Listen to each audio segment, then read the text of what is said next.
সালাম আলাইকুম, সবাই কেমন আছেন? আশা করি সবাই ভালো আছেন। দেখছেন এখানে কতগুলো পেঁয়াজ। এই পেঁয়াজ গুলাকে প্রথমে পানি দিয়ে ধুবো, তারপরে একটা বোট নিয়ে এই পেঁয়াজ গুলোকে কাটবো। আমি আপনাদেরকে দেখাবো কিভাবে পানি দিয়ে ধুতে হয়। দেখো, মানে আস্তে আস্তে এই পেঁয়াজ গুলাকে ভালোভাবে পানি দিয়ে ধুতে হবে।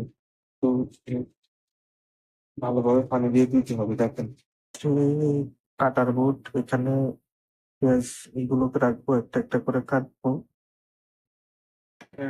এগুলো হচ্ছে ছুরি, এটা হচ্ছে মুরগি কাটার ছুরি, এটা হচ্ছে পেঁয়াজ কাটার ছুরি, এটা টমেটো কাটার ছুরি, এটা মিষ্টি কুমড়া কাটার ছুরি।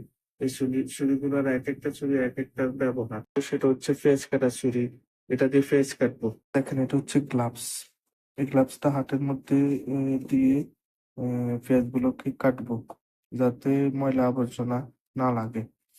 এখন পেঁয়াজ গুলোকে কাটবো। এভাবে নিতে হবে প্রথমে, তারপরে নিতে হবে। এভাবে এভাবে এভাবে উপরে এভাবে করে আস্তে আস্তে এভাবে করে কাটতে হবে, যাতে ফিনিশিংটা যাতে ভালো আসে।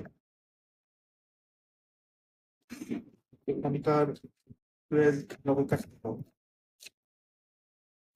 এভাবে পেঁয়াজ গুলোকে কাটতে হয়।